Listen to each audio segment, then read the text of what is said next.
Rafa में Israel के हमले पर भड़के अरब देश। नमस्कार, स्वागत है आपका हमारे चैनल डेली सऊदी न्यूज पर। खबर शुरू करने से पहले जरूरी जानकारी आपको दे दें कि अगर आप सऊदी में फंस गए हैं, वहां पर नियोक्ता आपको छोड़ नहीं रहा है, आप अपने देश वापस लौटना चाहते हैं, तो ऐसे में आपको पता नहीं है कि आप क्या करें, तो बता दें कि आप घबराएं नहीं। नीचे दिए हुए कॉन्टैक्ट नंबर पे आप कॉन्टैक्ट कर सकते हैं।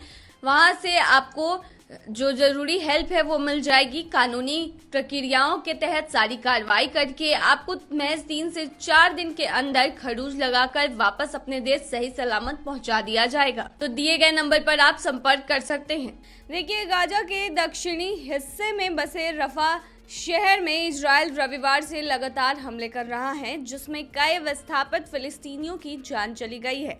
रविवार को विस्थापितों के टेंटों पर हुए एयर स्ट्राइक में 46 लोग मारे गए हैं, जिसमें से अधिकतर महिलाएं और बच्चे थे। फिलिस्तीनी प्राधिकरण ने इस हमले को लेकर कहा कि इजराइल ने जानबूझकर विस्थापियों को निशाना बनाया है और हवाई हमले किए हैं। मंगलवार को भी राफा पर हमला हुआ, जिसमें 21 लोग मारे गए और 64 घायल हुए हैं। हालांकि इजराइल ने मंगलवार के हमले से इनकार कर दिया है। देखिए, इजरायली हमले में फिलिस्तीनियों की मौत पर अरब दुनिया में भारी आक्रोश है। सऊदी अरब, यूएई, कतर समेत कई अरब देशों ने हमले के लिए इजराइल को निशाने पर लिया है। सऊदी अरब ने क्या कहा है, चलिए बताते हैं। देखिए, सऊदी अरब ने रफा में विस्थापितों पर इजराइल के हमले की कड़ी निंदा की है। विदेश मंत्रालय की तरफ से जारी एक बयान में इजरायली सेना द्वारा अंतर्राष्ट्रीय और मानवीय कानूनों के जबरदस्त उल्लंघन को खारिज कर दिया गया है। बयान में अंतर्राष्ट्रीय समुदाय से तुरंत हस्तक्षेप का आह्वान किया गया। देखिए, सऊदी अरब के विदेश मंत्री प्रिंस फैसल बिन फरहान ने कहा कि गाजा में जो मानवीय स्थिति बन रही है, उसे किसी भी तरह से स्वीकार नहीं किया जा सकता है। उन्होंने जोर देकर कहा कि फिलिस्तीन इजराइल संघर्ष का समाधान 2 स्टेट सॉल्यूशन यानी फिलिस्तीनियों के लिए एक देश है जो क्षेत्र में स्थायी शांति और सुरक्षा की नींव है। वहीं रविवार को सऊदी मंत्री ने कहा था कि यह बेहद जरूरी है कि इजराइल इस बात को मान ले कि फिलिस्तीनी देश के बिना उसका अस्तित्व संभव नहीं है।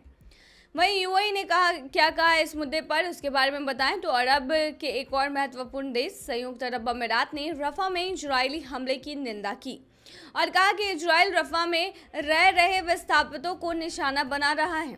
यूएई के विदेश मंत्रालय ने एक बयान में अंतर्राष्ट्रीय न्यायपाल के फैसले को लागू करने पर जोर दिया, जिसमें मांग की गई थी कि इजराइल रफा में अपनी सैन्य कार्रवाई को तुरंत रोके।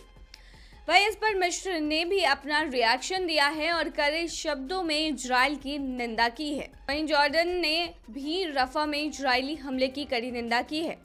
विदेश मंत्रालय ने एक बयान में कहा है कि यह कार्रवाई अंतर्राष्ट्रीय न्यायालय के फैसलों की घोर अवहेलना और अंतर्राष्ट्रीय कानून और मानवीय कानून का गंभीर उल्लंघन है। वही बता दें, इजराइल के हमले पर दुनिया भर के 57 मुस्लिम देशों के संगठन इस्लामिक सहयोग संगठन ने एक बयान जारी किया है। बयान में ओआईसी ने महिलाओं और बच्चों की हत्या के लिए इजराइल की घोर निंदा करते हुए इसे मानवता के खिलाफ युद्ध अपराध बताया। बयान में कहा गया कि अंतर्राष्ट्रीय अपराध कानून के तहत अपराधी को जिम्मेदार ठहराया जाना ही चाहिए। बयान में आगे कहा गया कि ओआईसी अंतर्राष्ट्रीय समुदाय, खासकर यूएन सुरक्षा परिषद ने से आह्वान करता है कि वो इजराइल को अंतर्राष्ट्रीय न्यायालय के फैसले को लागू करने के लिए मजबूर करे और इजरायली हमले को तुरंत रोके। हम मांग करते हैं कि रफा क्रॉसिंग खोला जाए, जिससे गाजा पट्टी में सड़क, समुद्र और हवा के जरिए मानवीय मदद पहुंचाई जा सके।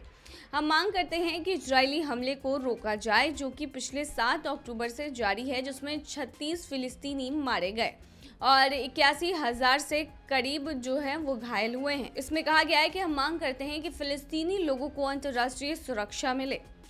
तो ये थी तमाम जानकारी। बने रही ऐसी खबरों के लिए डेली सऊदी न्यूज़ पर।